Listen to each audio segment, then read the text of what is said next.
মিজানুর রহমান আজহারীকে ধর্ম ব্যবসায়ী বলো কিভাবে? এক চাঁদাবাজকে উৎখাত করে আরেক চাঁদাবাজকে এই সমস্ত কথা যখন বলেন কাদেরকে উদ্দেশ্য করে বলেন? ধর্ম ব্যবসায়ীরা কিন্তু ধর্মভীরু নয়। বরং ধর্ম ব্যবসায়ী তো তারা যারা নির্বাচনের আগে মাথায় টুপি লাগায় আর গায়ে পাঞ্জাবি লাগায়, নির্বাচনের পরে টুপি পাঞ্জাবি ফালাইয়া আবার মদের বারের মধ্যে গিয়া বসে থাকে। এরা ধর্ম ব্যবসায়ী। এরা শুধু নির্বাচন কেন্দ্রিক নামাজ পড়ে, এরা শুধু নির্বাচন কেন্দ্রিক টুপি পরে, এরা শুধু নির্বাচন কেন্দ্রিক জামা পরে, এরা শুধু নির্বাচনে হাজির রুমাল লাগায়, এরা শুধু নির্বাচন আসলে সালাম দেয়। নির্বাচন বাদ দিয়া দেখেন আপনার নেতা কয়দিন নামাজ পড়তে আসে, ঠিক কিনা? নির্বাচনের আগে নামাজের খবর নাই। এমনও বাংলাদেশে এমনও মিটিং আছে, দুপুর বেলায় মিটিং চলে, সমাবেশ চলে, পাশে মসজিদ, আজান হয়, নেতাও মসজিদে যায় না, কর্মীও যায় না। নাই নাই আসেনি? নির্বাচনী জনসভায় বক্তব্য দেয়, জোহরের আজান হয়, আসরের আজান হয়, মসজিদে যায় না। আবার যখন নির্বাচনের সময় ঘনিয়ে আসে, যখন ভোট পাওয়া লাগবে, এবারে চিন্তা করে যাই নামাজটা পড়ি, নামাজ পড়ি আর না পড়ি অন্তত ভোটটা চাই। এই জন্য ভোট চাওয়ার জন্য সরাসরি জোহরের সময় মসজিদে ঢুকে যায়, জোহরের পরে আপনাদেরকে বসায়া ভোটটা চাবে। এখন জোহরের সময় নেতা যখন মসজিদে ঢুকে, এখন নেতা একা যদি নামাজ না পড়ে তাইলে তো এমন বেনামাজি নেতারে মানুষ ভোট দিবে না। এই জন্য নেতা জোহরের সময় মসজিদে যখন ঢোকে তখন মুসল্লিদের চাপে পড়ে নির্বাচনের কারণে সবার সাথে সেও আল্লাহু আকবার বলে দাঁড়ায় যায়, ওযু থাকলেও পারে, না থাকলেও পারে। আছে না নাই? এবার উত্তরপাড়ার মসজিদে জোহরের নামাজ পড়েছে, জোহরের পরে ভাই আমি অনেক ব্যস্ত, আপনারা আমাদেরকে ভোট দিবেন, জনগণ আমাদের সাথে আছে, আমরা আপনাদের পাশে আছি, উন্নয়নের জোয়ার বইয়ে দিব, ওই জোয়ারে আপনারা সুবিধা সব ভাইসা যাবেন। সুন্দর সুন্দর কথা বলে ভোটটা চায়া আস্তে করে কেটে পড়লো। পাশ থেকে আরেকজন কয় নেতা সাহেব উত্তরপাড়ার মসজিদে চাইছেন, দক্ষিণ পাড়ায় যাবেন না? যাবো না মানে তাড়াতাড়ি চল। নেতা সাহেব তাড়াতাড়ি দক্ষিণ পাড়ার মসজিদে গিয়া দেখে জোহরের নামাজ 4 রাকাত, তখনও 2 রাকাত বাকি আছে, শেষ হয় নাই। নেতা কয় যা আছে কপালে, আবার নামাজ শুরু কর। নির্বাচনের সময় জোহরের নামাজ 2 মসজিদে 2 বার পইরা ভোট চায় এমন আল্লাহর ওলি খাজা বাবা আছে না নাই? নির্বাচন যাক, 1 ওয়াক্ত নামাজেও আর খুঁজে পাবেন না।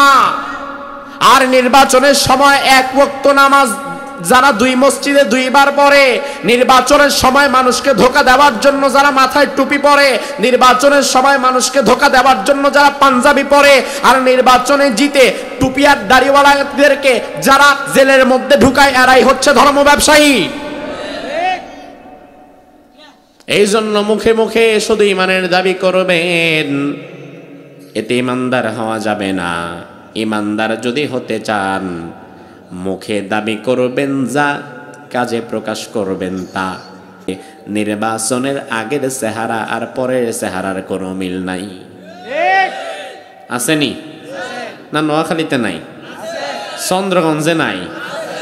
নির্বাচনের আগে আল্লাহ দিলে সুন্দর একটা টুপি মাথায় দিবে, একটা সাদা একবার ইস্ত্রি করা সুন্দর জামা পরবে। কৃষক, দিন মজুর, রিক্সাওয়ালা, ঠেলাওয়ালা সামনে যারে পাবে শুধু হাত মিলাবে না, সাথে বুকও মিলাবে। রিক্সাওয়ালার গায়ে ঘামের দুর্গন্ধ, তবুও বুক মিলায়। কৃষকের হাতে মাটি, তবুও হাত মিলায়, বুক মিলায়। নির্বাচনটা যাওয়ার পরে ওই নেতারে আপনি অনুবীক্ষণ যন্ত্র দিয়েও খুঁজার পাবেন না। আছে না নাই? ধর্ম ব্যবসায়ী আলেমদেরকে বলো কিভাবে? আল্লাহ রাব্বুল আলামিন কোরআনুল কারীমের সূরাতুল আনকাবুতের মধ্যে বললেন, আলিফ লাম মিম। দুনিয়ার কোন মুফাসসির এই অংশটুকুর ব্যাখ্যা করতে পারবে না। কোরআনুল কারীমে আল্লাহ তাআলা আলিফ লাম মিম রা কফ কাফ হা ইয়া আইন সাদ ইয়াসিন এই কেন্দ্রিক যতগুলো আয়াত নাযিল করেছেন, মুফাসসিরগণ এই আয়াতের ব্যাপারে বলেছেন আল্লাহু আ'লামু বিমুরাদিহি, এর ব্যাখ্যা এক আল্লাহ ছাড়া কেউ জানে না। আল্লাহ তাআলা দুনিয়ার কাউকে এর ব্যাখ্যা জানায়ও নাই। আল্লাহ তাআলা যেহেতু এর ব্যাখ্যা আমাদেরকে জানায় নাই, তার মানে আমরা ধরে নেব এটা জানার প্রয়োজন আমাদের নাই। তার কারণ জানার প্রয়োজন যদি থাকতো তাইলে আমার আল্লাহ অবশ্যই এর ব্যাখ্যা আমাদেরকে জানাতেন। না জানানোই প্রমাণ করে সব জিনিস জানার প্রয়োজনও আমাদের নাই, কারণ সব জিনিস বোঝার মতো জ্ঞানও আমরা রাখি না। দ্বিতীয় আয়াতে আল্লাহ রাব্বুল আলামিন বললেন, হাসিবান নাস, দুনিয়ার মানুষ কি মনে করেছে নাকি আইয়ুতরাকু, তাদেরকে ছেড়ে দেওয়া হবে, আইয়াকুলু, তারা শুধু মৌখিক দাবি করে বলবে আমান্না, আমরা ঈমান এনেছি, ওয়া হুম লা ইফতানুন, তাদের ঈমানটা আসল না নকল, ঈমানটা কি ভেজাল ওয়ালা না ভেজাল মুক্ত, আমি আল্লাহ বুঝি পরীক্ষা করব না। আমার ভাইরা লক্ষ্য করেন, প্রথম আয়াতে আল্লাহ বললেন দুনিয়ার মানুষ শুধু মৌখিক ঈমানের দাবি করলেই পার পেয়ে জান্নাতে চলে যাবে, বিষয়টা এমন হবে না। বরং যারা ঈমানের দাবি করবে তার ঈমানটা আসলেই কয় নাম্বারের ঈমান, আসল ঈমান না নকল ঈমান, আমি আল্লাহ পরীক্ষা ছাড়া ছেড়ে দেব না। ওয়ালাকাদ ফাতান্নাল্লাযীনা মিন ক্বাবলিহিম, যেমনি ভাবে আমি পরীক্ষা করেছিলাম তোমাদের পূর্ববর্তীগণকে, যারা ঈমানের দাবি করেছিল তাদেরকে।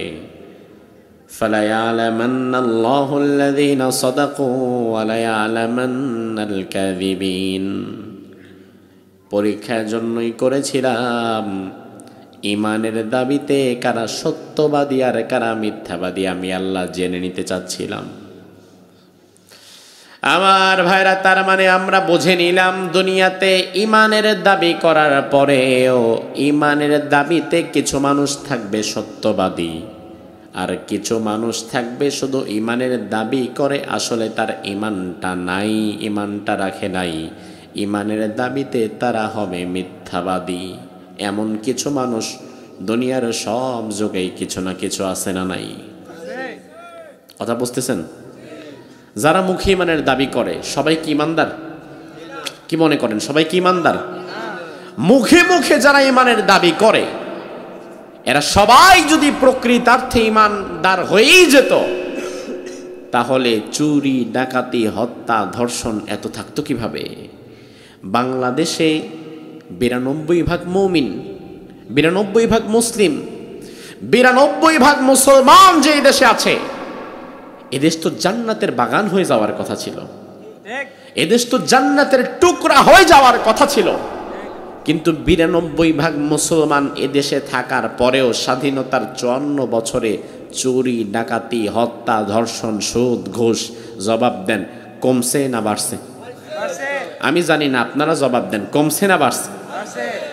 বাড়াই প্রমাণ করে যারাই মুখে ঈমানের দাবি করে এরা সকলেই আসলে ঈমানদার নয়। আমার ভাইরা লক্ষ্য করেন, সূরার নাম হচ্ছে আনকাবুত।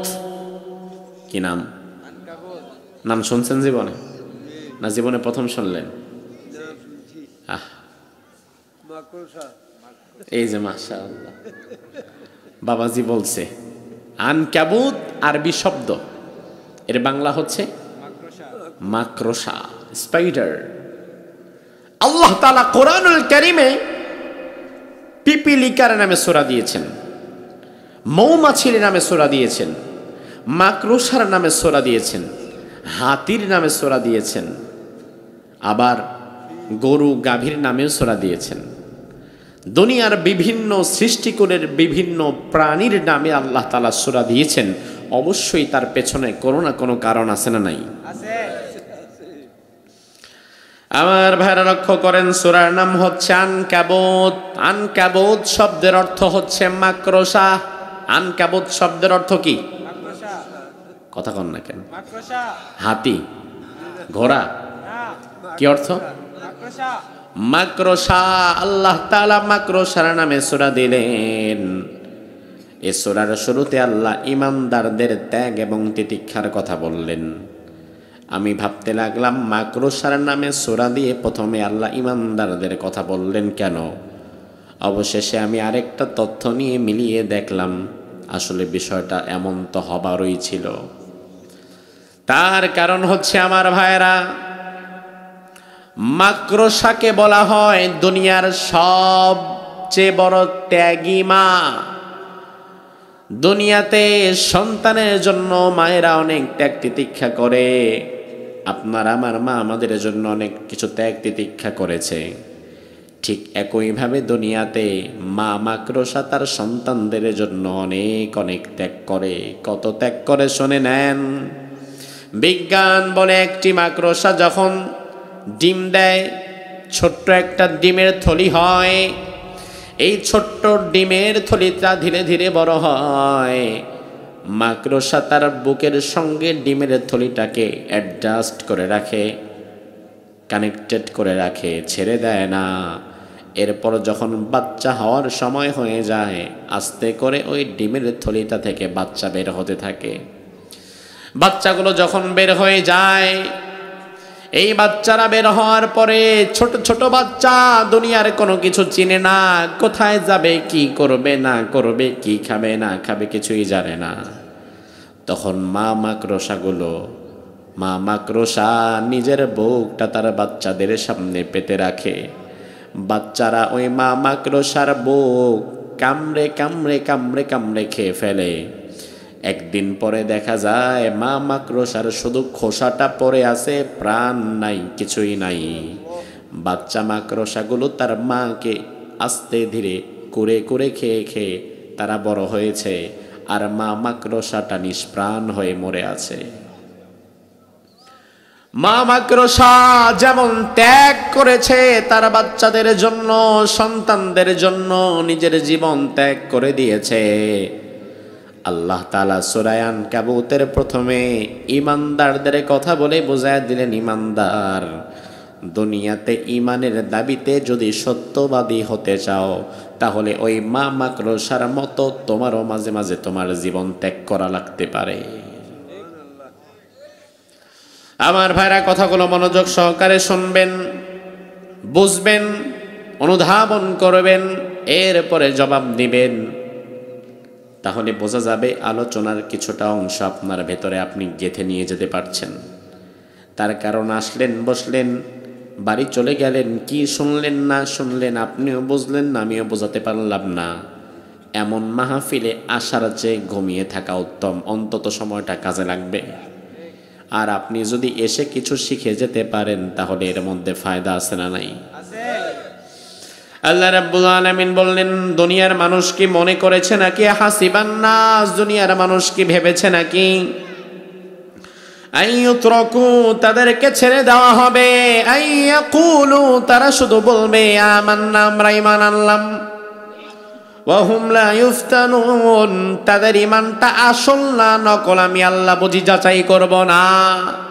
প্রশ্নের ধরন শুনলে মনে হয় এটা বোঝা যায় শুধু মুখে ঈমানদার দাবি করলেই হবে না, ঈমানটা আসলে আসল না নকল সেটা পরীক্ষা করবেন যিনি, তিনি কে? আল্লাহ। আমার ভাইরা লক্ষ্য করেন, পরীক্ষক অনেক শক্তিশালী, অনেক চৌকস। ওই পরীক্ষককে ধোঁকা দেওয়া যায় না। দুনিয়াতে পরীক্ষার হলে গার্ড যদি কঠিন পড়ে, আমরা যখন পরীক্ষা দিয়েছি, আপনারাও দিয়েছেন, যেদিন গার্ড একটু নরমাল ওই দিন মনটা একটু ভালো থাকে।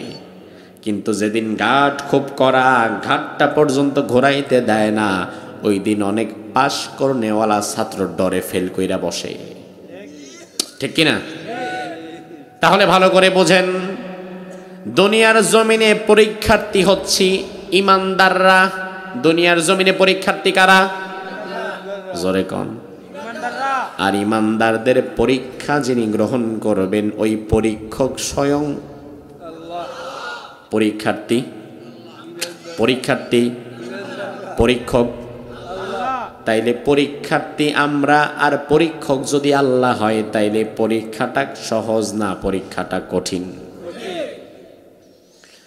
আমার ভাইরা ক্লাস 5-এর পরীক্ষা নেয় 5-এর স্যার, ক্লাস 10-এর পরীক্ষা নিবে 10-এর স্যার, স্কুলের পরীক্ষা নিবে স্কুলের স্যারেরা, কলেজের পরীক্ষা নিবে কলেজের স্যারেরা, ইউনিভার্সিটির পরীক্ষা নিবে ইউনিভার্সিটির প্রফেসরেরা, এটাই নিয়ম।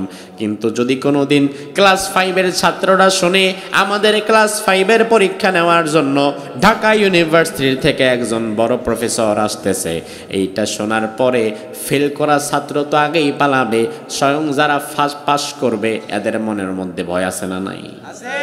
কারণ পরীক্ষক অনেক বড়, আর দুনিয়ার সবচেয়ে বড় পরীক্ষক যিনি তিনি কে? আল্লাহ। দুনিয়ার পরীক্ষককে ধোঁকা দেওয়া যায়, দুনিয়ার পরীক্ষককে ধোঁকা দেওয়া যায়। দুনিয়ার পরীক্ষক যদি সামনে যায় পেছনে কি হয় দেখে না। এই জন্য স্যার যদি 5 সেকেন্ড 10 সেকেন্ড সামনের দিকে তাকায় থাকে, এই ফাঁকে ছাত্র তাড়াতাড়ি আরেকজনের খাতা দেখে নকল করে ফেলে। স্যার যদি ডানে তাকায় বাম দিকে নকল শুরু হয়, স্যার যদি বামে তাকায় ডান দিকে নকল শুরু হয়, স্যার যেদিকে এর উল্টা দিক থেকে নকল চলতে থাকে। স্যার যত করাই হোক না কেন অন্তত একটু আধটু নকলের সুযোগ থেকেই যায়। কিন্তু আমার আল্লাহ তাআলা এমন পরীক্ষক, তিনি শুধু সামনে পেছনে নয়, তিনি শুধু ডানে বামে নয়, তিনি সব দেখেন, সব জানেন। হুয়াল আউয়াল ওয়াল আখির ওয়াল যাহির ওয়াল বাতিন, তিনি সামনে দেখেন, পেছনে দেখেন, ডানে দেখেন, বামে দেখেন, গোপনটা জানেন, প্রকাশ্যটা জানেন। এমনকি আপনি মনে মনে কি কল্পনা করেছেন দুনিয়ার কোনো বিজ্ঞানও সেটা বের করতে পারবে না। কিন্তু আপনার মনে মনে কি চলে ওই মনের খবর যিনি জানে তিনি কে? আল্লাহ। আমার ভাইরা, তাহলে আমরা বুঝে নিলাম পরীক্ষক অনেক কঠিন। এমন পরীক্ষককে ধোঁকা দেওয়া আমাদের পক্ষে সম্ভব নয়, এই জন্য ধোঁকা দেওয়ার চেষ্টাও করেন না। কিন্তু আমাদের ভাইরা, আমরা লক্ষ্য করলে দেখব বাংলাদেশে ইমানের পরীক্ষায় উত্তীর্ণ হতে না পেরে মুখে মুখে ইমানের দাবি করে কিন্তু কার্যত ইমানের কোনো বহিঃপ্রকাশ ঘটে না, এমন কিছু মানুষ সব সময় তাদের চালচলনে কথাবার্তায় আমাদের ধোঁকা দিতে চায়। এমনকি তারা মাঝে মাঝে মনে করে আমাদেরকে যেমন তারা ধোঁকা দিতে পারে তারা বোধহয় আল্লাহরেও তেমন ভাবে ধোঁকা দিতে পারে। এই জন্য বাংলাদেশে আমরা দেখি নির্বাচনের সময় আমাদের বড় বড় নেতারা মাইকের সামনে যখন আসে সুন্দর করে সালাম দেয়, বিসমিল্লাহ বলে, আবার মসজিদে যখন যায় সুন্দর করে আপনাদের সাথে নামাজ পড়ে। নির্বাচন আসলে গায়ের মধ্যে লম্বা জামা, মাথার মধ্যে লম্বা টুপি লাগায়, তারা বিরাট বড় ইমানদার হয়ে আমাদের সামনে ধরা দিতে আসে। আবার নির্বাচন চলে যাওয়ার পরে লম্বা যারা আর মাথায় টুপি যারা পরে, লম্বা জামা আর মাথায় টুপি পরনেওয়ালা ব্যক্তিদেরকে তারা ধর্মান্ধ এবং ধর্ম ব্যবসায়ী বলে গালি দেয়। আছে না নাই? হুজুররা তো ধর্ম ব্যবসা করে।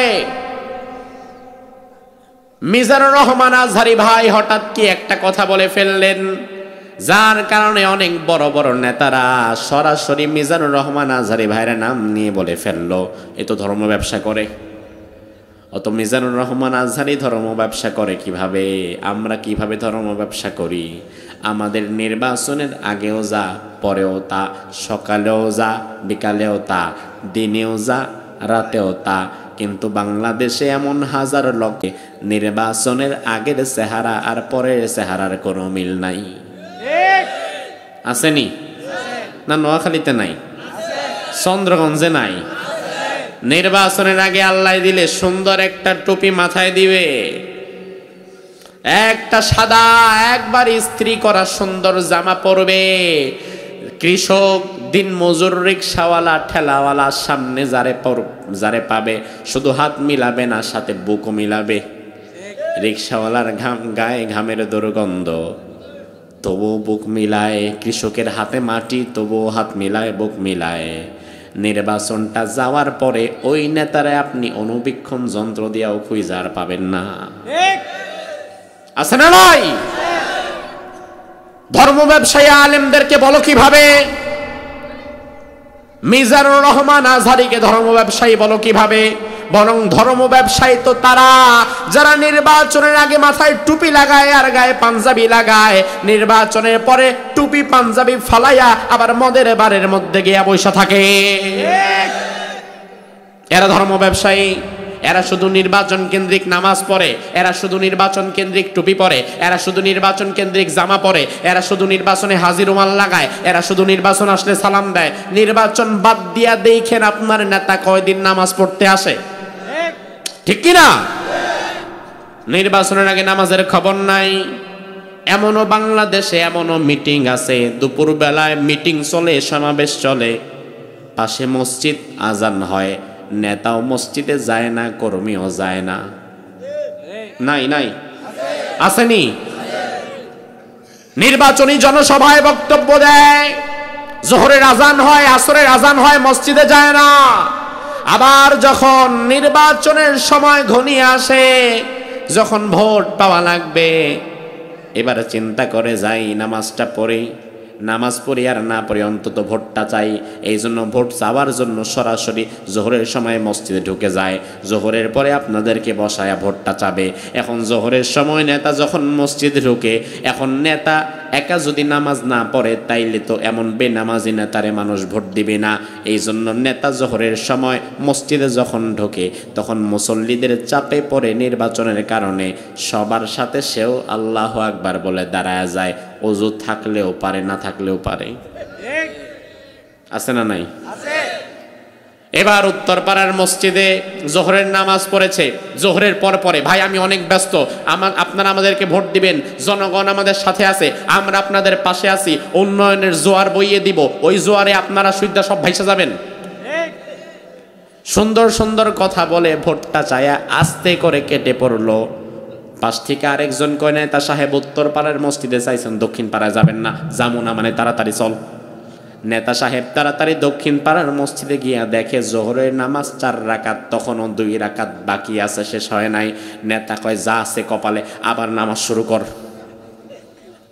নির্বাচনের সময় জোহরের নামাজ 2 মসজিদে 2 বার পইরা ভোট চায় এমন আল্লাহর ওলি খাজা বাবা আছে না নাই? নির্বাচন যাক, 1 ওয়াক্ত নামাজেও আর খুঁজে পাবেন না। আর নির্বাচনের সময় 1 ওয়াক্ত নামাজ যারা 2 মসজিদে 2 বার পড়ে, নির্বাচনের সময় মানুষকে ধোঁকা দেওয়ার জন্য যারা মাথায় টুপি পরে, নির্বাচনের সময় মানুষকে ধোঁকা দেওয়ার জন্য যারা পাঞ্জাবি পরে, আর নির্বাচনে জিতে টুপি আর দাড়িওয়ালাদেরকে যারা জেলের মধ্যে ঢুকায়, এরাই হচ্ছে ধর্ম ব্যবসায়ী। এই জন্য মুখে মুখে শুধু ইমানের দাবি করবেন, এতে ইমানদার হওয়া যাবে না। ইমানদার যদি হতে চান, মুখে দাবি করবেন যা, কাজে প্রকাশ করবেন তা। কাজে প্রকাশ করবেন যা, মুখেও দাবি করবেন তা।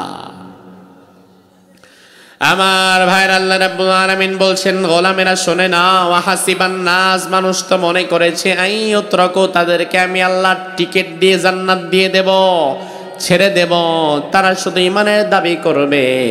ইমানটা আসল না নকল আমি আল্লাহ বুঝি, পরীক্ষা করব না। তার মানে অবশ্যই অবশ্যই অবশ্যই পরীক্ষা করবে। পরীক্ষা ছাড়া আল্লাহ আমাদের ছাড়বে না। পরীক্ষা ছাড়া আল্লাহ তাআলা দুনিয়ার নবী রাসূলদেরকেই তো ছাড়ে নাই। দুনিয়ার নবী রাসূলদেরকে আল্লাহ তাআলা ঈমানের পরীক্ষা থেকে ছাড় দেয় নাই। দুনিয়াতে যত নবী রাসূল ছিলেন, লক্ষ লক্ষ নবী রাসূল দুনিয়াতে আল্লাহ পাঠিয়েছেন। লক্ষ লক্ষ নবী রাসূলদের মধ্য থেকে 2 জন নবী ব্যতীত বাকি সব নবীরা কঠিন অত্যাচার এবং নির্যাতন সহ্য করেছিলেন। এক হচ্ছে বাবা আদম আলাইহিস সালাম, তিনি তো আমাদের আদি পিতা, তার উপরে অত্যাচার আবার করবে কে? তার সময় তো মানুষই নাই, যারা ছিল সব তার সন্তান। এই জন্য বাবা আদমের উপরে কোনো অত্যাচার ছিল না। আরেকজন হচ্ছে সুলাইমান আলাইহিস সালাম, যিনি ছিলেন গোটা দুনিয়ার বাদশাহ। তিনার কথা জিন শুনতো, তিনার কথা বাতাস শুনতো। এই জন্য তার উপর অত্যাচার করা তো দূরের কথা, মানুষ ভয়ও তার কাছে যাইতো না। এই দুইজন নবী ব্যতীত বাকি সব নবীদের উপরে ঈমানের পরীক্ষা ছিল, অত্যাচার ছিল, কষ্ট ছিল। আল্লাহর হাবিব বলেন, আশাদ্দুন নাসি বালাআন আল আমবিয়া সুম্মাল আমসালু ফাল আমসাল ইবতালার রাজুলু আলা হাসাবি দীনিহি। দুনিয়ার মধ্যে আল্লাহ তাআলা ঈমানের সবচেয়ে কঠিন পরীক্ষা নিয়েছিলেন নবীদের উপরে। জোরে কোন, কাদের উপরে? নবীদের উপরে। দুনিয়াতে মানুষের মধ্যে নবীদের চাইতে শ্রেষ্ঠ আর কেউ আছে নাকি? তাইলে সব চাইতে শ্রেষ্ঠ যারা, তাদেরকেই পরীক্ষা আল্লাহ নিয়েছেন, তাদেরকে ছাড় দেন নাই। এরপরে রাসূল বলেন, সুম্মাল আমসালু ফাল আমসাল, এর পরবর্তীতে যারা আসবে ঈমানের পরীক্ষা সবাইকেই দিতে হবে। ইবতালার রাজুলু আলা হাসবি দীনিহি, যার ঈমানের স্তর যেমন তার পরীক্ষাটাও হবে তেমন। এই আয়াতের ব্যাখ্যায় তাফসিরে ফাতহুল মাজিদ, তাফসিরে ফাতহুল মাজিদে মুফাসসির আব্দুল্লাহ ইবনে আব্বাসের একটি চমৎকার হাদিস এনেছেন, ব্যাখ্যা এনেছেন।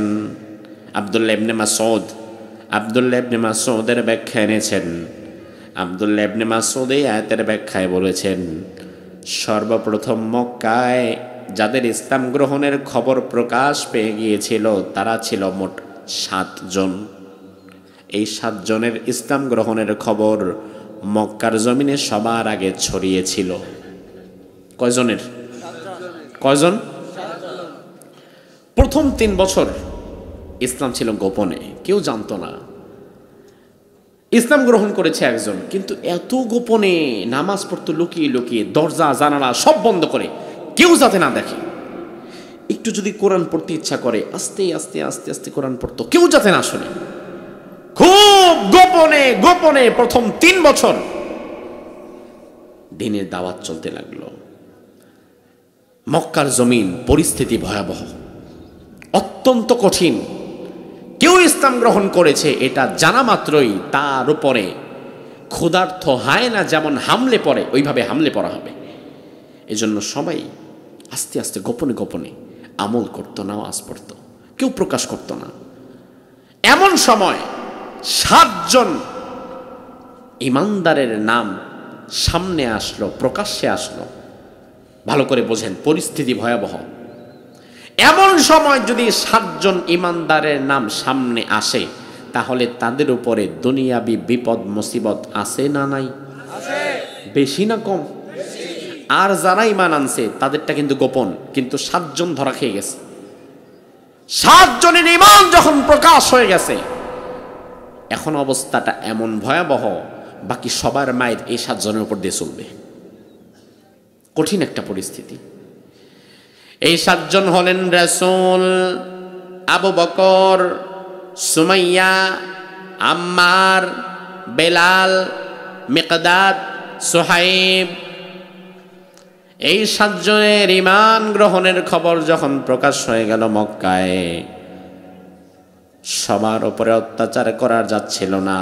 রাসূলুল্লাহ সবার আগে তাকে অত্যাচার করতে পারে নাই, তাকে এক ঘরে করে রাখা হলো। শারীরিক টর্চারের চাইতে আগে মানসিক চাপ দেয়া হলো। আবু বকরকেও মানসিক চাপ দেয়া হলো। কিন্তু এই 7 জনের মধ্যে যাদের বংশমর্যাদা নাই, টাকা পয়সাও নাই, যাদেরকে মারলে এই মারার বিচার দাবি করার মতো কেউ নাই, এদের কপালে মাইটটা বেশি পড়ল। রাসূলুল্লাহ কুরাইশ বংশের আবু তালেবের ভাতিজা, তাকে মারার আগে ভাবা লাগে। আবু বকর কুরাইশ বংশের সম্মানিত ব্যবসায়ী, তারেও মারার আগে ভাবা লাগে। কিন্তু বেলালে মারার আগে আবার কিসের ভাবা ভাবি? আম্মারকে মারার আগে আবার কিসের ভাবা ভাবি? সুমাইয়াকে পিটানোর আগে আবার কিসের ভাবা ভাবি? কারণ তারে তো মারলে তার পক্ষে দাঁড়াবে এমন কেউ নাই। এজন্য আমার ভাইয়ের অবস্থাটা এমন হয়ে গিয়ে দাঁড়ালো, সুমাইয়াকে তপ্ত মরুভূমির মধ্যে নিয়ে গিয়ে উলঙ্গ করে ফেলা হলো। সুমাইয়ার স্বামী এবং সন্তানের সামনে সুমাইয়াকে উলঙ্গ করে হাত পা 2 পাশে খেজুর গাছের সাথে বেঁধে ফেলা হলো। আবু জাহাল হাতের মধ্যে ধারালো বর্ষা নিয়ে সুমাইয়ার সারা শরীরের মধ্যে একটা একটা করে আঘাত করা শুরু করলো। আঘাতটা যেখানেই লাগে সাথে সাথে ফিনকি দিয়ে রক্ত বের হয়ে যায়। অত্যাচারটা এভাবে যখন চলছিল, সুমাইয়া হাউমাউ করে কাঁদছে, বাঁচাবার কেউ নাই। স্বামী সন্তান সামনে দাঁড়ানো, মা উলঙ্গ, মাকে উলঙ্গ করে সন্তানের সামনে মাকে আঘাত করছে। এই দৃশ্য একজন সন্তানের জন্য কতটা বেদনাদায়ক। কিছুই করতে পারছে না, স্বামীর হাত বাঁধা, সন্তানের হাতও বাঁধা। আল্লাহর হাবিবে রাস্তা দিয়ে যাচ্ছিলেন, যাওয়ার সময় দেখলেন সুমাইয়াকে এইভাবে মারা হচ্ছে। রাসূলুল্লাহ চোখ বন্ধ করে ফেললেন, সুমাইয়ার দিকে তাকানোর মতো সুযোগও তিনি পেলেন না। চোখ বন্ধ করে শুধু সুমাইয়ার দিকে আঙ্গুলের ইশারা দিয়ে বললেন, সুমাইয়া ইসবিরি ইয়া আলা ইয়াসার ফাইন্না মাওইদাকুমুল জান্নাহ। ও ইয়াসিরের পরিবার, ও সুমাইয়া, তোমার জন্য কিছুই করতে পারলাম না, তবে তুমি ধৈর্য ধারণ করো। আমি নবী সাক্ষ্য দিলাম, আজকের পরে আল্লাহর জান্নাত তোমার জন্য ওয়াজিব হয়ে গেছে। ফাইন্না মাওইদাকুমুল জান্নাহ, আল্লাহর জান্নাত তোমার জন্য ওয়াজিব হয়ে গেছে সুমাইয়া। এমত অবস্থায় আবু জাহাল সুমাইয়ার লজ্জাস্থান বরাবর বর্ষা ঢুকিয়ে একদিক দিয়ে ঢুকিয়ে অন্য দিক দিয়ে বের করে দিয়েছে। মৃত্যু সজ্জায় সুমাইয়া, মৃত্যু সজ্জায়, মুখের মধ্যে মুচকি হাসি। দূরে রাসূল দাঁড়িয়ে আছে, রাসূলুল্লাহকে ডাক দিয়ে বলল, ইয়া রাসূলুল্লাহ, আপনি তো বললেন আল্লাহর জান্নাত নাকি আজকের পরে আমার জন্য ওয়াজিব, তবে আমি তো দেখছি আজকের পরে নয়, এই মরুভূমির তপ্ত মরুভূমির মধ্যে আমি আমার নাকি আল্লাহর জান্নাতের সুঘ্রাণ পাচ্ছি। এজন্য মৃত্যুর আগে হাসতে পারে তারা, মৃত্যুর আগে জান্নাতের সুঘ্রাণ পায় যারা। মৃত্যুর আগে সবাই হাসতে পারে না, বরং আপনি দেখবেন মৃত্যুর আগে মানুষের চেহারা বিকৃতি হয়ে যায়, জিহ্বা বের হয়ে যায়, চোখ ঠিকরে উঠে, হা করে থাকে। মানুষ মৃত্যু যন্ত্রণা সহ্য করতে না পেরে গালাগাল করতে থাকে, বকাঝকা করতে থাকে, আবল তাবল বলতে থাকে, সহ্য করতে পারে না। কিন্তু দুনিয়ার জমিন থেকে হাসতে হাসতে বিদায় হয়ে যেতে পারে এমনও আল্লাহর জমিনে আল্লাহর কিছু প্রিয় বান্দা আছে না নাই? বাংলাদেশের একজন প্রখ্যাত মুফাসসির 50 বছর কোরআনের তাফসীর করেছেন, যার তাফসীর শুনে হাজার হাজার মুসলিম ইসলাম গ্রহণ করেছে। ইন্তেকালের পূর্বে আমরা দেখলাম তাকে যখন মেডিকেল টিম গঠন করে মৃত্যুর ষড়যন্ত্র করে নিয়ে যাওয়া হচ্ছিল, হার্ট অ্যাটাকের নাটক করে, মৃত্যুর আগে সর্বশেষ এ জাতির সাথে সর্বশেষ কথাই ছিল তার একটা সালাম। আপনাদের মনে আছে কিনা জানি না, তবে আমার ভালো করে মনে আছে, কারণ ওই রাতে আমি ওখানেই ছিলাম। শহীদ আল্লামা দেলোয়ার হোসেন সাইদি রহিমাহুল্লাহ যেই দিন তাকে মারা হবে, যেই দিন তাকে নিয়ে যাওয়া হচ্ছিল শহীদ করার জন্যে, ওই রাত্রি বেলায় মাইক্রোবাস থেকে নেমে তিনি যখন হসপিটালের দিকে পা বাড়াচ্ছে, কে জানতো এটাই তার শেষ যাত্রা। জালিমেরা ওই রাতে যে তাকে মারার ফোন দিয়ে এঁটেছিল, কে জানতো। তিনি গাড়ি থেকে নেমে মৃত্যুর কিছুটা সময় পূর্বে দুইজন কারারক্ষীর ঘাড়ে ভর দিয়ে শুধু আসসালামু আলাইকুম বলেছিলেন, সুন্দর করে একটা হাসি দিয়েছিলেন, ওপরে চলে গিয়েছেন। ঘণ্টাখানেক পরে খবর আসলো তার মৃত্যু হয়ে গিয়েছে। আসলে আমরা পরবর্তীতে জানলাম মৃত্যু হয় নাই, বরং তাকে সেদিন মেরে ফেলা হয়েছে। তাকে মেরে ফেলা হয়েছে। মেডিকেলে নিয়ে পরবর্তীতে ডাক্তারদের হাজারো রিপোর্ট সামনে এসেছে তিনি সুস্থ ছিলেন, তাকে সুকৌশলে মেরে ফেলা হয়েছে। তবে তোমরা যারা শহীদ আল্লামা সাইদি রাহিমাহুল্লাহকে মেরে ফেলেছো, আল্লাহর কসম করে বলি দুনিয়ার ইতিহাস তোমাদের ক্ষমা করবে না, তোমাদেরকে আল্লাহ তাআলা লাঞ্ছিত অপমানিত করে জমিন থেকে বিদায় করবেন। আমার ভাইরা, ঘটনাটা অনেক দিন আমি মনে রেখেছি। অবশেষে চিন্তা করতাম মৃত্যু হবে কিছুক্ষণ পরে, তার আগে লোকটা হাসে কিভাবে? হাসার তো কথা না, কারণ 13টা বছর তিনি কারারুদ্ধ।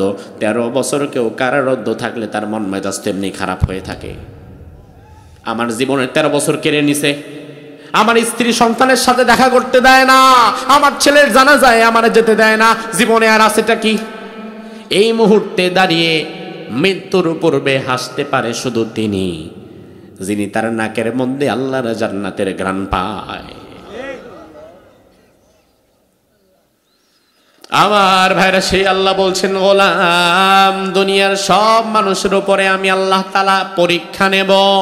মুখে মুখে ইমানের দাবি করলেই জান্নাত দিব না, বরং ইমানের দাবি করার পরে আসলে তোমার ইমানটা আসল না নকল সেটা পরীক্ষা করবেন কে? পরীক্ষা যুগে যুগে আছে না নাই? পরীক্ষা সব যুগেই আছে।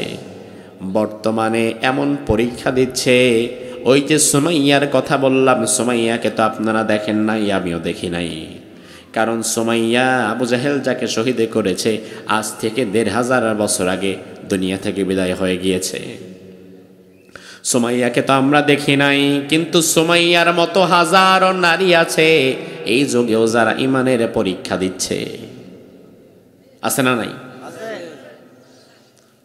পাকিস্তানের একজন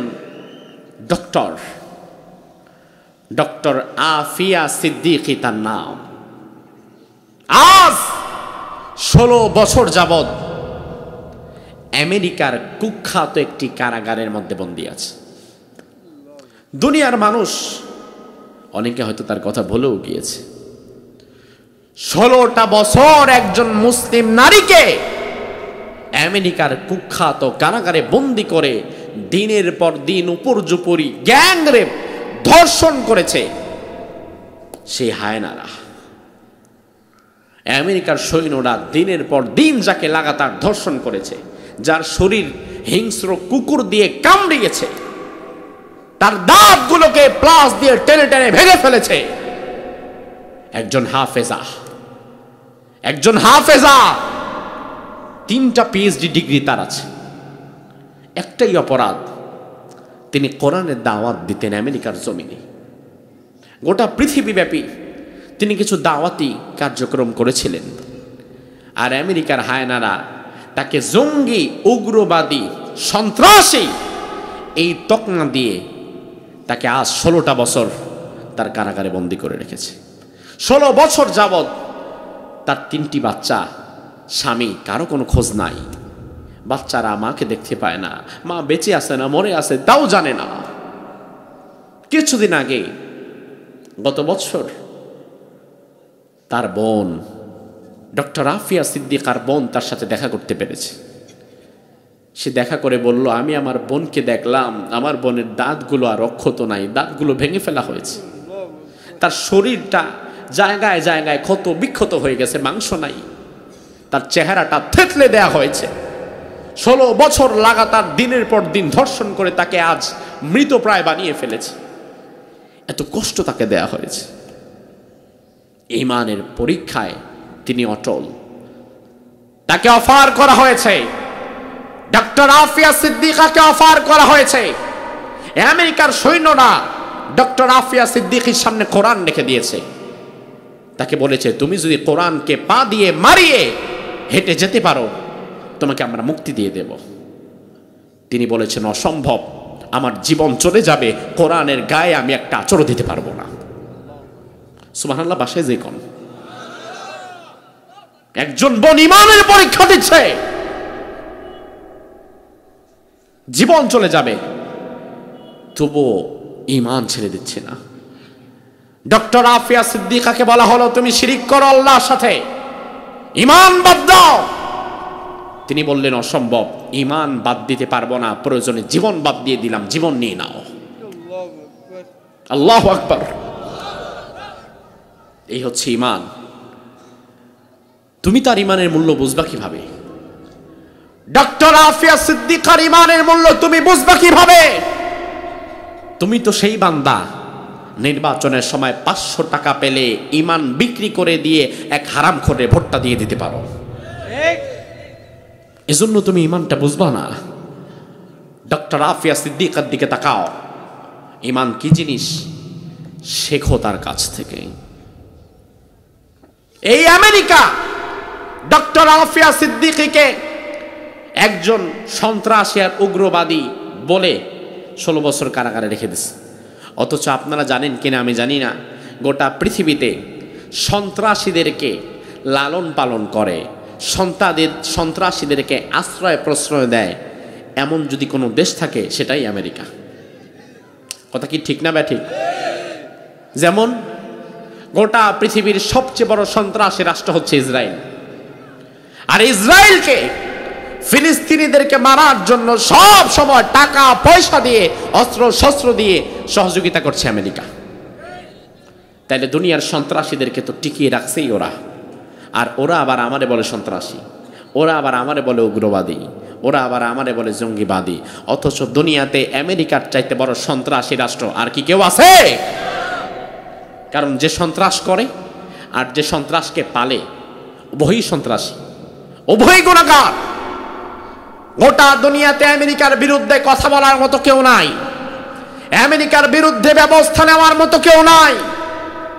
তবে আমার আল্লাহ আছে না নাই? আমেরিকার এত ক্ষতি কেউ করতে পারতো না যেটা করে দিয়েছে আল্লাহ তাআলা লস অ্যাঞ্জেলস আর ক্যালিফোর্নিয়ায় দাবানল দিয়ে। এক দাবানল দিয়ে শেষ। আমেরিকার 2টি শহর শেষ, 2টি শহর। ওই শহর আবার আপনাদের চন্দ্রগঞ্জের মতো না, লক্ষ্মীপুর কিংবা নোয়াখালী ঢাকার মতো না।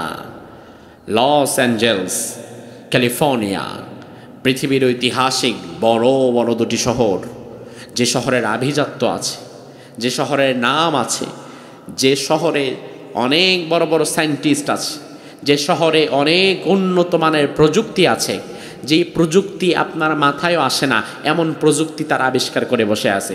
যেই প্রযুক্তি আপনি আরো 50 বছর পরে পাবেন, ওই প্রযুক্তি এখন ওই শহরে আছে। সব আছে, নাই শুধু আল্লাহর রহমত। ঠিক কিনা? সব আছে, আল্লাহর রহমত নাই।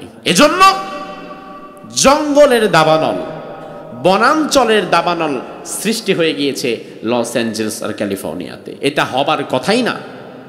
তার কারণ বিজ্ঞান বলে যে আসলে শহরে কোনোদিন দাবানল হয় না, দাবানল হওয়ার মতো উপকরণ শহরে নাই। দাবানল যদি হয় তাহলে সেটা বনাঞ্চলে হয়, অনেক গাছপালা, ওই জায়গায় দাবানল হতে পারে। তো ক্যালিফোর্নিয়ার লস অ্যাঞ্জেলসে দাবানল হলো কেন?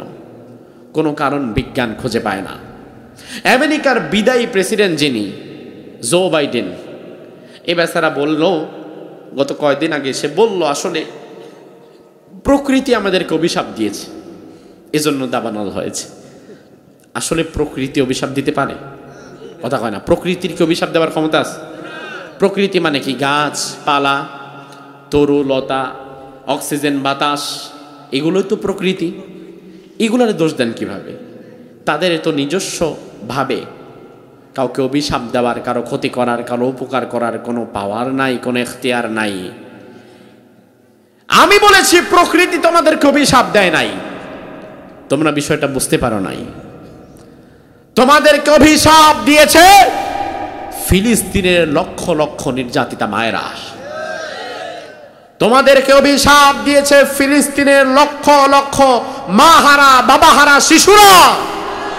ওই মায়েদের কান্নার আওয়াজ আর শিশুদের চোখের পানি অভিশাপ হয়ে আমেরিকার লস অ্যাঞ্জেলস আর ক্যালিফোর্নিয়াকে জ্বালিয়ে পুড়িয়ে শেষ করে দিয়েছে।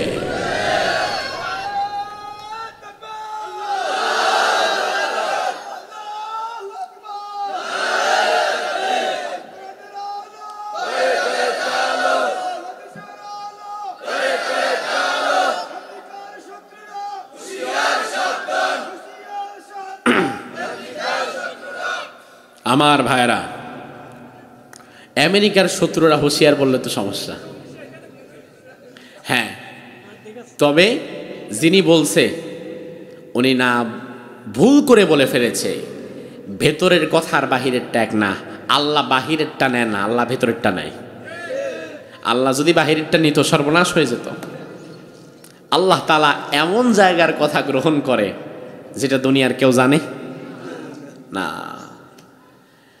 এই আমেরিকা ডক্টর আফিয়া সিদ্দিকীকে সন্ত্রাসী আর জঙ্গি বলে আটকে রেখেছে শুধুমাত্র ঈমানের কারণে। শুধুমাত্র ঈমানের পরীক্ষা দিচ্ছে আমাদের বোন, এই উম্মার বোন ডক্টর আফিয়া সিদ্দিকী।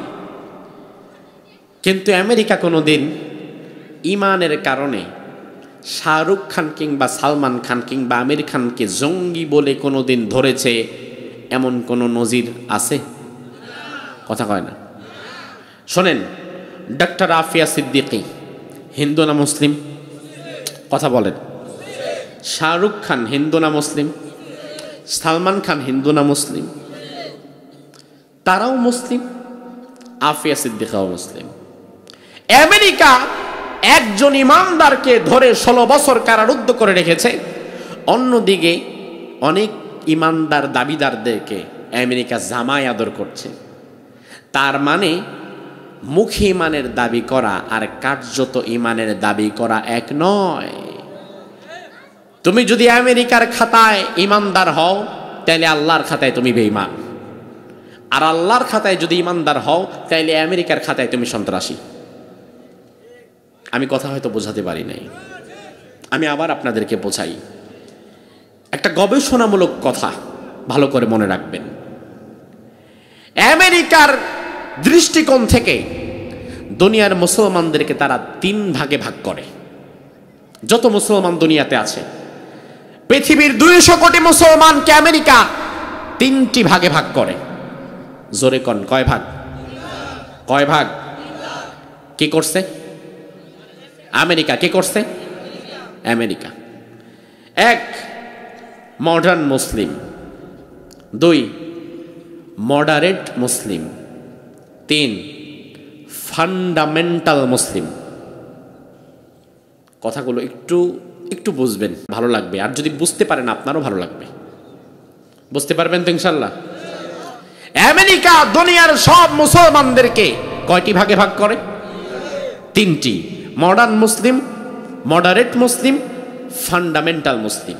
মডার্ন মুসলিম মানে হচ্ছে যারা আধুনিক মুসলিম। আধুনিক মুসলিম আমেরিকার দৃষ্টিকোণ থেকে তারা যাদের শুধুমাত্র নামটা মুসলমানের, ভোটার আইডি কার্ডে রিলিজিয়ানটাও ইসলাম লেখা, কিন্তু ব্যক্তি জীবন, সামাজিক জীবন, পারিবারিক জীবন, অর্থনৈতিক জীবন, রাজনৈতিক জীবনে কোথাও ইসলামের ছিটে ফোঁটাটুকুও নাই। আমেরিকার দৃষ্টিকোণ থেকে তারা হচ্ছে মডার্ন মুসলিম, আধুনিক মুসলিম। এই আধুনিক মুসলিমদেরকে আমেরিকা খুব সম্মান করে, সমীহ করে। যেমন শাহরুখ খান, নাম কি হিন্দুর না মুসলমানের? কথা কন না। সালমান খান নাম কি হিন্দুর না মুসলমানের? এদের ভোটার আইডি কার্ডেও ধর্মের জায়গায় কি লেখা? ইসলাম। কিন্তু সালমান খান, শাহরুখ খানের ব্যক্তি জীবন, সামাজিক জীবন, পারিবারিক জীবন কোথাও ইসলামের ছিটে ফোঁটাটাও আছে। বিয়ে করছে হিন্দুকে, নামাজ যা না পড়ে তার চেয়ে বেশি পূজা করে, ঠিক কিনা? তার মানে ইসলামটা শুধু তার নামেই আছে, অন্তত জীবনে আর কোথাও ইসলামের বিন্দু মাত্র রস্যইটাও নাই। আমেরিকার দৃষ্টিকোণ থেকে তারা মডার্ন মুসলিম, আধুনিক মুসলিম, কোনো সমস্যা নাই। এই আধুনিক মুসলিমদেরকে নিয়ে আমেরিকা মাথা ঘামায় না।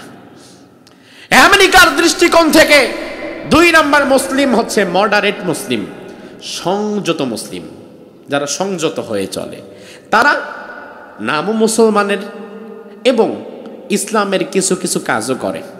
ইসলাম মেনে নামাজ পড়ে, ইসলাম মেনে রোজা রাখে, ইসলাম মেনে জাকাত দেয়, ইসলাম মেনে হজ করে, ইসলাম মেনে জিকির আজগার করে, ইসলাম মেনে সে মিসওয়াকও করে, কিছু কিছু কাজ ইসলাম মেনে সে করে, ভালো। তবে সে খুব সংযত। তার সামনে যদি ইসলামরে জবাই করেও ফেলা হয়, তার সামনে যদি নবী মুহাম্মদুর রাসূলুল্লাহকে কেউ কটূক্তিও করে, তার সামনে যদি আল্লাহর কোরআনকে নিয়ে কেউ ব্যঙ্গাত্মক উপহাসও করে, তবুও কোনোদিন সে একটা টু শব্দ করবে না, কারণ সে খুব সংযত। তারা শুধুমাত্র ইসলামকে ব্যক্তি জীবনের মধ্যে সীমাবদ্ধ রেখেছে। রাষ্ট্রীয় জীবন কিংবা পারিবারিক জীবন, সামাজিক জীবনে ইসলামকে তারা আনতে চায় না। ইসলাম তারা মানে ততক্ষণ, বিপদ আপদ নাই যতক্ষণ। বিপদ আপদ যেখানে, ইসলাম আর নাই সেখানে। এরা খুব সংযত। এমন নামধারী কিছু সংযত মুসলমান বাংলাদেশেও আছে না নাই? খুব সংযত এরা। মসজিদে নামাজের সময় এদেরকে আপনি পাবেন, রোজার সময় পাবেন, হজের সময় পাবেন। নামাজ পড়তে পড়তে কপালে কালো দাগ ফেলে দিয়েছে, কিন্তু রাসূলুল্লাহকে যখন অপমান করা হয়, ইসলামের বিরুদ্ধে যখন কোন দলের কোন নেতা কোনো কথা বলে, কোন নেতা কোন দল যখন কোরআনের বিরুদ্ধে কর্মসূচি দেয়, কোরআনের বিরুদ্ধে কথা বলে, রাস্তার মনে মনে ভাস্কর্যের নামে যখন মূর্তি বানানো হয়, ইসলামের বিরুদ্ধে যখন সমাজে কাজ চালানো হয়, তখন ওই সকল সংযত মুসলিমেরা একটা টু শব্দও করে না। আছে না নাই? আমেরিকার দৃষ্টিকোণ থেকে তারাও ভালো, অন্তত নিজে যা খুশি করুক, আমারে তো কোনো কাজে বাধা দেয় না। কিন্তু 3 নাম্বার গ্রুপটা সমস্যা। তারা হচ্ছে ফান্ডামেন্টাল মুসলিম। আমার যুব সমাজ কথাগুলো তোমাদের জন্য বলে দিয়ে যাই, শোনো। পাশ্চাত্যের সমাজনীতি, পাশ্চাত্যের কালচার তোমাকে যেন প্রভাবিত না করে। তুমি এটা ভেবো না যে শাহরুখ খান মুসলমান, সালমান খান মুসলমান, তাদের তো এত কষ্ট নাই, আমার জীবনে এত কষ্ট কেন? আমেরিকার খাতায় 3 নাম্বার মুসলমান হচ্ছে ফান্ডামেন্টাল মুসলিম। ফান্ডামেন্টালিস্ট মানে গোড়া, কট্টর। তারা আমাদেরকে বলে আমরা ধর্মান্ধ, আমরা কট্টর। আসলে তার কারণ হচ্ছে ফান্ডামেন্টাল মুসলিম হচ্ছে তারা যারা ইসলাম মানবে ব্যক্তি জীবনে, সামাজিক জীবনে, পারিবারিক জীবনে, রাষ্ট্রীয় জীবনে, অর্থনৈতিক জীবনে, সব জায়গায়, জীবনের প্রতিটি সেক্টরে যারা ইসলাম ছাড়া অন্য কিছুই মানবে না। এবং তাদের সামনে যদি ইসলামকে কেউ কটূক্তি করে, রাসূলুল্লাহকে কেউ যদি গালি দেয়, কেউ যদি ইসলাম, কোরআন, রাসূল এই বিষয়ের উপরে আঘাত করে, তার হাত ভেঙে চুরমাচুর করে দিতে পারে যারা, তারাই হচ্ছে ফান্ডামেন্টাল মুসলিম। আমেরিকার খাতায় এই গ্রুপটা খুব নিকৃষ্ট। যারা সমস্যা, এরা শুধু ইসলাম নিজেরা মানে না, এদের সামনে যদি কেউ ইসলামের বিরুদ্ধে কথা বলে, এরা তার জিহ্বাটা টেনে ছিঁড়ে ফেলার মতো ক্ষমতা রাখে, সাহস রাখে। আমেরিকার খাতায় এরা হচ্ছে ফান্ডামেন্টালিস্ট, নিকৃষ্ট মুসলিম। আমেরিকা যদি তোমাকে নিকৃষ্ট মুসলিম বলে, তুমি গর্বের সাথে আলহামদুলিল্লাহ বলবা, কারণ আমেরিকার খাতায় নিকৃষ্ট মুসলমান, আল্লাহর খাতায় সর্বোৎকৃষ্ট মুসলমান। ও আমার যুবক, শুনে নাও, পাশ্চাত্যের সমাজ ব্যবস্থা দেখে তুমি প্রভাবিত হও না। আমেরিকার কাছে মডার্ন মুসলিম হওয়ার দরকার আমার নাই। আমেরিকার কাছে মডারেট মুসলিম হওয়ার দরকার আমার নাই। আমার দরকার ফান্ডামেন্টাল মুসলিম হওয়া, যে মুসলমানের সামনে যদি রাসূলকে অপমান করা হয়, ওই অপমানকারীর জিহ্বাটা টেনে ছিঁড়ে ফেলে দেওয়ার মতো অধিকার আমার আছে।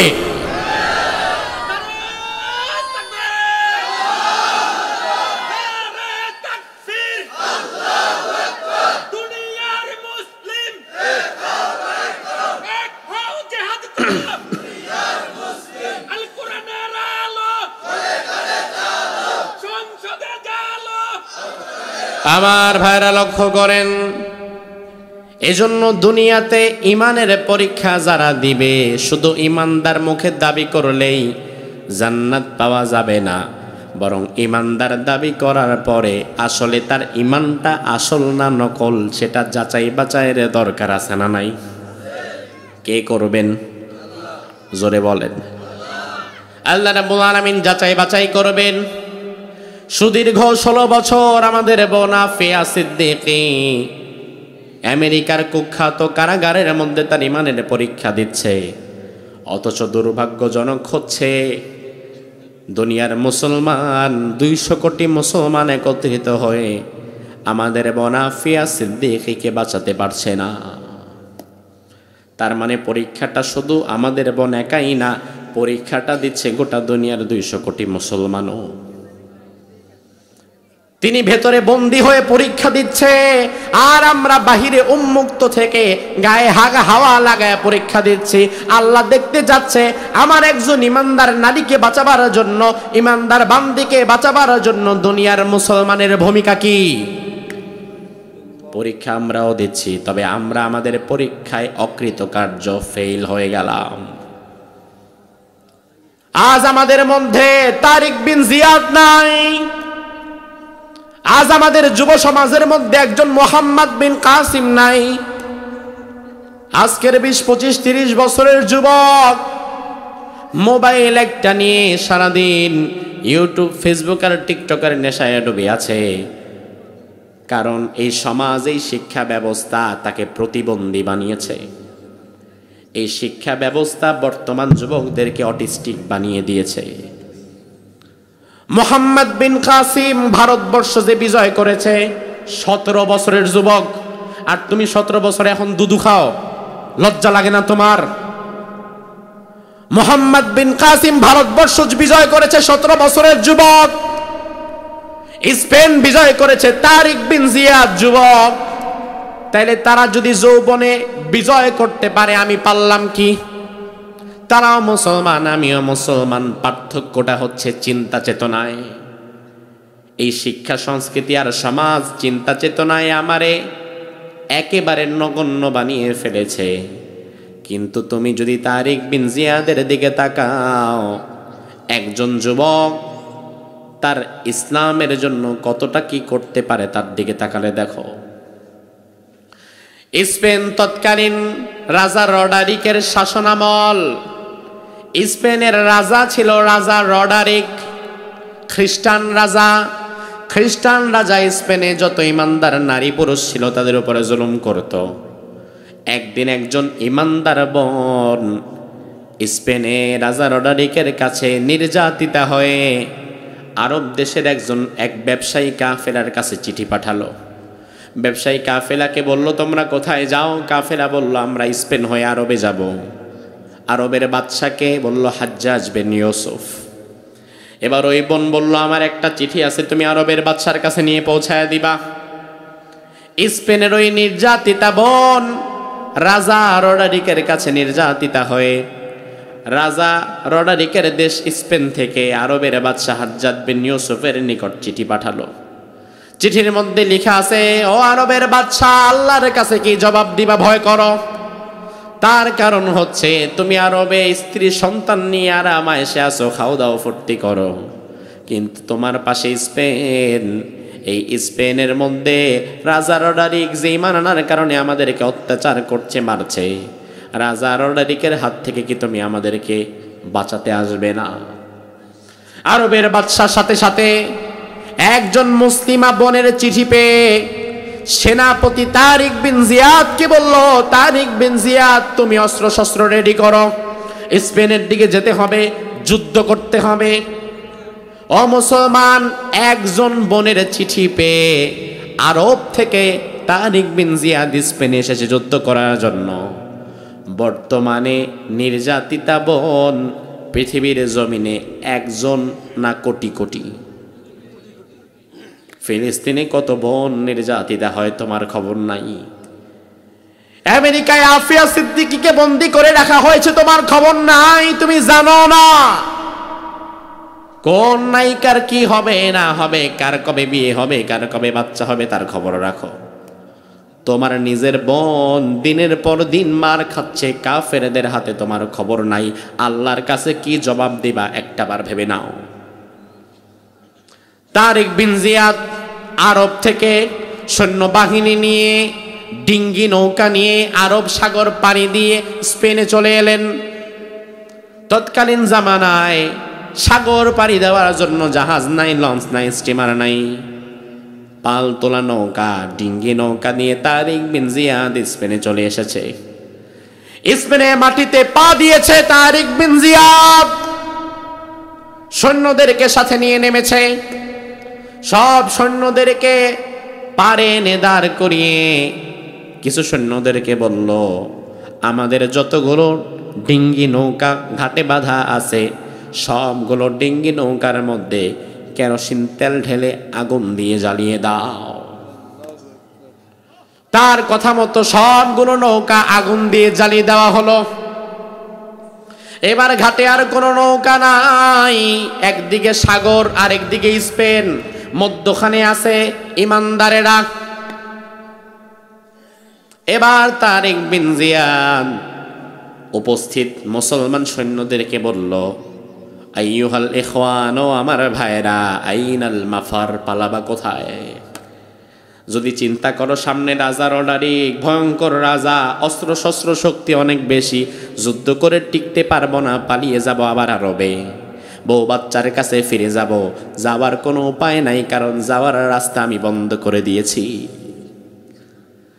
পেছনে ফিরতে পারবা না, সব নৌকা জ্বালিয়ে পুড়িয়ে দিয়েছি, এখন শুধু সামনের দিকে যাওয়া লাগবে, সামনে জিহাদ করা লাগবে, হয়তো জিহাদ করে গাজী হবা, আর নয়তো শহীদ হয়ে স্পেনের মাটিতে মরে পড়ে থাকবা, কোনটা করবা ভেবে নাও, পালাবার কোনো উপায় নাই। সৈন্যরা বলল, হাসবুনাল্লাহু ওয়া নি'মাল ওয়াকিল, নি'মাল মাওলা ওয়া নি'মান নাসির, আমাদের জন্য যথেষ্ট একজন তিনি কে? সৈন্যরা বলল, আমরা আপনার সাথে জিহাদ করব, লড়াই করব, স্পেন আমরা বিজয় করে ছাড়ব, স্পেনের মাটিতে আমরা কালিমার পতাকা উড়িয়ে ছাড়ব, স্পেন থেকে আমাদের নির্যাতিতা মা বোনদেরকে আমরা রক্ষা করব। মুসলমান সৈন্যদের প্রবল মনোবল দেখে স্পেনের রাজার অর্ডারে যুদ্ধ করা লাগে নাই, পালায়া স্পেন ছেড়ে চলে গেছে। মুসলমান, এটা তোমার ইতিহাস, তুমি আজ তোমার ইতিহাস জানো না, তুমি আজ তোমার ইতিহাস ভুলে গিয়েছো, তুমি তোমার ইতিহাস জেনে নাও। একজন নারীর সম্ভ্রমহানির কারণে স্পেন বিজয় করেছে তারিক বিন জিয়াদ। আজকের দুনিয়ায় একজন দুইজন না, আফিয়া সিদ্দিকের মতো হাজার হাজার নারী নির্যাতিতা হয়, লাঞ্ছিতা হয়, বঞ্চিতা হয়, কিন্তু মুসলমানের মধ্যে আজ একজন তারিক বিন জিয়াদের বড় অভাব, ঠিক কিনা? আজ রাজা লডারিকের বংশধরেরা ঠিকই আছে, কিন্তু তারিক বিন জিয়াদের বংশধররা ঘুমিয়ে গেছে। নাই এটা আমি বলবো না, কারণ আমরাই তার বংশধর। নাই সেটা আমরা বলবো না, কারণ মুহাম্মদ বিন কাসিমের উত্তরসূরি আমরা। তবে আজ আমরা ঘুমন্ত, আজ আমাদের বিবেক মরে গেছে, আজ আমরা ইমানের পরীক্ষা দিতে পিছু হটে যাই। এজন্যই দুনিয়ার জালিমেরা আমাদের মাথার উপরে বসে কাঁঠাল ভেঙে খাবে। কিন্তু আমাদেরকে জাগতে হবে, আমাদের বিবেককে জাগাতে হবে, আমাদেরকে তারিক বিন জিয়াদের মতো জাগতে হবে, মুহাম্মদ বিন কাসিমের মতো জাগতে হবে। আমরা যদি তারিক বিন জিয়াদ আর মুহাম্মদ বিন কাসিমের মতো জাগতে পারি, আগামীর বিশ্ব আবার ইসলামের ছায়াতলে আসবেই আসবে ইনশাআল্লাহ।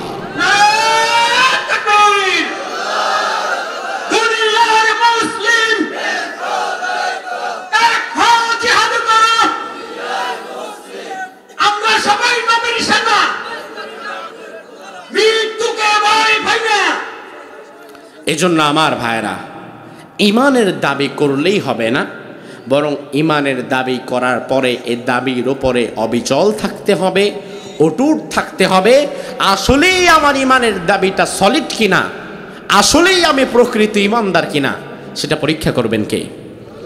কারণ ইমানের বিনিময়ে আল্লাহ তাআলা দিবেন আল্লাহর জান্নাত। ওই জান্নাতের দাম আছে না নাই? এত সহজে সেই জান্নাত আল্লাহ দিবে না, আপনার ইমানকে কাটায় কাটায় মেপে পরীক্ষা করে এরপরে আল্লাহ তাআলা সেই জান্নাত দিবে।